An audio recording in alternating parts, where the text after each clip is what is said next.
ఇంకొక పక్కన శ్రీశైలం డ్యామ్ 204 కోట్లతో స్పిల్వే ప్రొటెక్షన్ కోసం వర్కులకు టెండర్ పిలిచాం.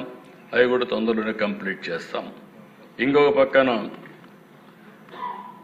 మన కాటన్ బ్యారేజ్ ఇక్కడ కూడా మీరు ధవళేశ్వరం 150 కోట్లు ఖర్చు పెట్టి అక్కడ కూడా గేట్స్ అవన్నీ రీప్లేస్ చేయాలి. అవన్నీ కూడా చేస్తాం. గుండ్లకమ్మ పూర్తి చేశాం. సోమశిల ఇది కూడా రిపేర్లు ఉన్నాయి. గేట్స్ ఇవన్నీ కూడా అవి కూడా నెక్స్ట్ సీజన్కి అంతా పూర్తి చేస్తాం. ఇవన్నీ కూడా చేసే దిశ ఈరోజు మీరు చూసినప్పుడు వీళ్ళు చేసినన్ని కూడా భయంకరమైన పనులుంటే అవన్నీ పూర్తి చేస్తే బుడమేరు ఒక పిక్చర్ ఇది. ఆ తర్వాత మిగిలినటన్ని కూడా వీడ్ రిమూవల్ జీడిఎస్ ఇంకొక పక్కన ఆ పక్కన చూస్తే కాలువ ఇప్పటికీ నాకు సాటిస్ఫాక్షన్ లేదు. ఇంకా చాలా చేయాలి. ఇవి ఓవరాల్గా చేసిన పనుల దిశ. ఇంకొక పక్కన నెక్స్ట్ దీనికంటే ముందు అధ్యక్ష వీళ్ళు ఏ విధంగా మాట్లాడారో ఒక్క విషయం మీకు చెప్పిన తర్వాత ఈ సబ్జెక్ట్ నేను వెళ్తాను. ఒక వీడియో వీడియో ఇది చూస్తే మీకు ఏ విధంగా మాట్లాడారు ఎట్లా చేశారు ఒక ఐడియా వస్తుంది. ఇప్పుడు కూడా ఒకటే చెప్తా ఉన్నా, దయ ఉంచి ఇప్పటికైనా ఆలస్యం కాలేదు, దయ ఉంచి ఇప్పటికైనా పట్టిసీమ ప్రాజెక్టును క్యాన్సిల్ చేయండి. అసలు మన పార్టీ స్టాండ్ అన్నది పట్టిసీమ మీద చాలా డీటెయిల్డ్ గా చెప్పాం. దీని మీద 2 రోజులు చర్చ జరిగింది గత అసెంబ్లీలో. సుదీర్ఘంగా చెప్పే పట్టిసీమ గురించి మేము పట్టిసీమను వ్యతిరేకిస్తున్నాం, ఎందుకు వ్యతిరేకిస్తున్నాం అన్న కారణాలు చెప్పాం. పట్టిసీమను వ్యతిరేకిస్తున్నాం కారణం దీంట్లో పెట్టే అమౌంట్ వేస్ట్. 1600 కోట్ల రూపాయలు పట్టిసీమ మీద పెట్టి నీళ్ల పాలు చేశారు చంద్రబాబు నాయుడు గారు. అధ్యక్ష, ఇవాళ నేను ఒకటి అడుగుతా ఉన్నాను, ఎటువంటి నీటి స్టోరేజ్ కెపాసిటీ లేని పట్టిసీమ ప్రాజెక్టు కడతారు? నేను అడుగుతా ఉన్నాను అధ్యక్ష ఒకటే విషయం, ఏ స్టోరేజ్ కెపాసిటీ లేని పట్టిసీమ ప్రాజెక్టు కట్టారు? పట్టిసీమ ఎత్తిపోతల నుంచి నీటి విడుదల ప్రారంభించారు. 2 పంపుల ద్వారా 700 క్యూసెక్కుల నీటిని పోలవరం కుడి కాలువలోకి వదులుతున్నారు. ప్రాజెక్టు పనులు మొదలైపోయాయి. ప్రాజెక్టు 2021 జూన్ నాటికి కంప్లీట్ చేస్తాము, నీళ్ళు ఇస్తామని కూడా ఖచ్చితంగా చెప్తాము. ప్రాజెక్టు మంచి స్పీడ్లో జరుగుతూ ఉంది. ప్రాజెక్టు బాగా కూడా పనిచేస్తూ ఉంది. బాగా కూడా వర్కులు కూడా జరుగుతూ ఉన్నాయి అధ్యక్ష. ఈ ప్రాజెక్టును ఖరీఫ్ 2022 నాటికి నీళ్ళు ఇచ్చే పరిస్థితి తీసుకొని వస్తానని కూడా ఖచ్చితంగా కూడా చెప్తా ఉన్నాను అధ్యక్ష. ఆ అవరోధాలన్నీ కూడా అధిగమించి ఈ ప్రాజెక్టును 2023 ఖరీఫ్కు కల్లా ఈ ప్రాజెక్టు పూర్తి చేస్తామని చెప్పి చెప్తా ఉన్నాం. సో ఇవన్నీ కూడా అధిగమించి ఇప్పుడు దేవుని వల్ల కొంచెం గాడిలో పడింది. 2025 ఖరీఫ్ కల్లా ఖచ్చితంగా గోదావరి పోలవరం ప్రాజెక్టు పూర్తి చేసి నీళ్లు కూడా పెట్టే పరిస్థితి వస్తుంది. జూలై ఆగస్టులో ఆ వరదలు 2025 జూలై ఆగస్టులో 41.15 మీటర్లలో నీళ్లు పెట్టే పరిస్థితి కూడా 1% తొందరించకన్నా ఎందుకు తొందర వెయిట్? మేము ఆ రోజే చెప్పాం, we will complete this project by 2021 December. We are committed to it. We will finish it. ఎందుకు తొందర? 2021 డిసెంబర్కి మేము కంప్లీట్ చేస్తామన్నా. పోలవరం ఎప్పుడు పూర్తి అవుతుంది? తొందరలో పూర్తి చేస్తాం. బాగానే ఉంది. You cannot say date, you cannot say year.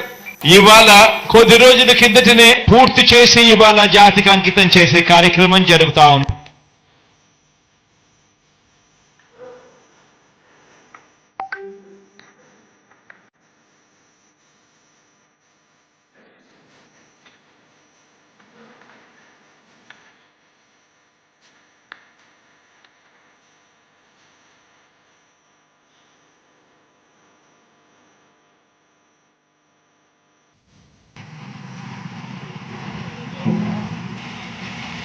నీళ్లు వస్తాయి, మీతో ఆగదు.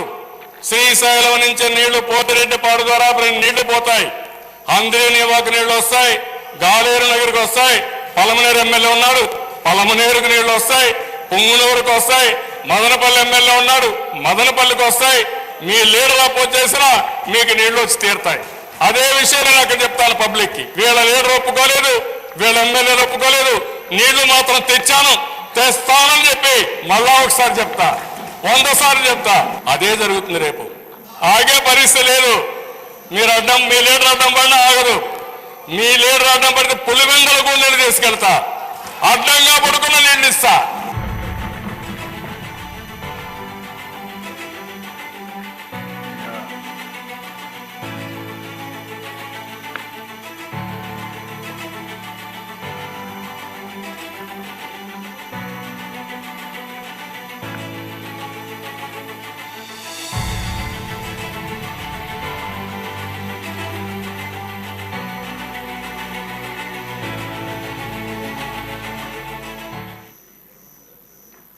భగీరథుడు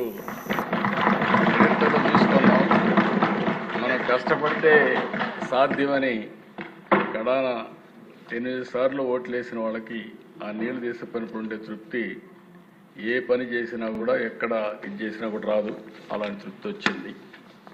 ఇక్కడ వేరియస్ లెటర్స్ ఏ విధంగా విధ్వంసమైన రాజకీయాలు చేస్తున్నారంటే కంటిన్యూగా అడ్డం పడడం, జరగనీయకుండా చేయడం, ఇవన్నీ నిరంతరం చేశారు. ఆ రోజైతే R K Jain chief executive engineer చాలా స్పష్టంగా ఈ ప్రాజెక్టు చాలా ప్రమాదమైంది, మీరు చేయొద్దండి, క్యాన్సిల్ చేయొద్దండి, మళ్ళీ ఎవరికి బాధ్యత ఉండదంటే వినకుండా ఇది చేశారు.